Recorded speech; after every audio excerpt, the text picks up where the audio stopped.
Chers aventuriers catholiques, tout d'abord je tiens à remercier Étienne pour sa participation extrêmement généreuse à notre croisade et Bernard encore et encore, grâce à qui j'ai la tête un petit peu hors de l'eau et je puis envisager sereinement notre combat pour le règne social de notre Seigneur. Peut-on aborder le drame de Gaza sans être taxé de LFiste ? En ce 19 septembre 2025, alors que les écrans et les cœurs français s'embrassent des images insoutenables de Gaza, ces enfants traînés dans la poussière, ces familles déracinées par des ordres insoutenables d'évacuation barbare, ces nuits déchirées par les hurlements des bombes, je me tiens comme tant d'autres fils de l'Église en cette terre de France au pied de la croix. Non pas comme un spectateur distant, mais comme un témoin hanté par la mémoire sanglante de notre Seigneur Jésus-Christ, cloué là-haut pour racheter nos âmes et nous offrir non un lopin de terre promise, mais la vie éternelle. Car telle est la foi catholique profonde, une vigile perpétuelle où la mort du Christ illumine chaque ombre du monde, nous rappelant que le salut n'est pas de ce monde, mais du Père des cieux. Mes chers frères en Christ, regardons sans détour ces événements qui agitent notre époque. À Gaza, ce n'est pas une guerre comme les autres, mais une recrudescence de l'ancien mensonge, ce sionisme qui ose se draper d'une alliance biblique pour justifier la violence et la spoliation. Les Juifs, peuple élu jadis pour porter la semence du Messie, n'ont qu'une unique vocation, reconnaître en Jésus le Fils de Dieu et entrer dans l'Alliance nouvelle. Mais le sionisme, cette idéologie talmudique et matérialiste, en est l'exact contraire. Une offense flagrante au Christ que notre Seigneur nomme lui-même la synagogue de Satan dans l'Apocalypse. Les sionistes rêvent d'une Jérusalem terrestre, de frontières tracées dans le sang, d'un royaume de pierre et de fer, où le salut se mesure en hectares conquis. Erreur fatale. La vraie Jérusalem est céleste, descendue des cieux comme une épouse parée pour son époux.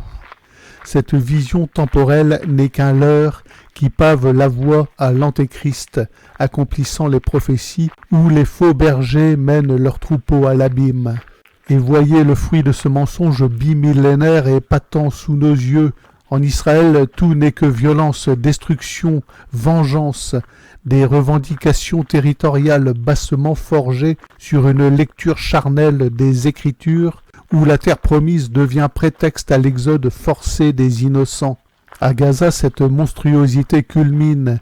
Des dizaines de victimes civiles par nuit, des enfants portant leurs sœurs sur le dos au milieu des décombres, des familles chassées du sud de Gaza comme du bétail. Ce n'est pas la défense d'un peuple, mais l'expression d'un refus obstiné du pardon et de la miséricorde, ces vertus que le Christ a gravées de son sang. Encore et encore, ces pharisiens modernes crucifient leur Messie, rejetant la vérité pour un empire de haine. Chaque petit corps martyrisé à Gaza est un coup de lance dans le côté du Sauveur. La partition jouée par les sionistes n'est que pure opposition à Jésus. Là où il appelle à aimer l'ennemi, eux sèment la mort. Là où il offre la paix qui surpasse tout entendement, eux érigent des murs de séparation. Mais loué soit Dieu, les cartes se dévoilent enfin. Les temps derniers s'ouvrent devant nous comme un voile déchiré sur le Saint des Saints. La supercherie des pharisiens est visible pour tous.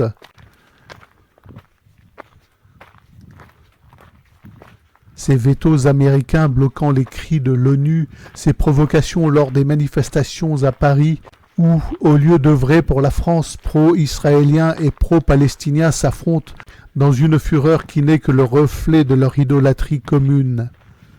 En France, terre de Clovis baptisé et de Jeanne la Pucelle, nous voyons clair.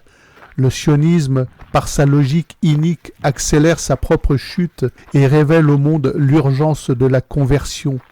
La fin de leur manigance approche, car le mystère d'iniquité opère déjà, mais il sera balayé par le souffle de l'Esprit.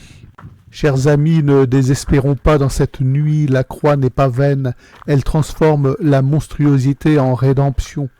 Prions pour les martyrs de Gaza, ces petits Christ crucifiés, Prions pour les Juifs égarés, afin qu'ils reviennent à la source vive, et tournons nos regards vers les cieux, où le but de la vie n'est pas un royaume terrestre, mais la béatitude éternelle. Que la Vierge Marie, Reine de la paix, intercède pour nous. Je vous rappelle que sur cette chaîne, nous préparons un tour du monde à la voile pour le règne social de notre Seigneur Jésus-Christ, et que pour mener à bien ce projet, j'ai besoin de chacun d'entre vous. Cliquez sur le pouce, abonnez-vous, partagez et à demain peut-être.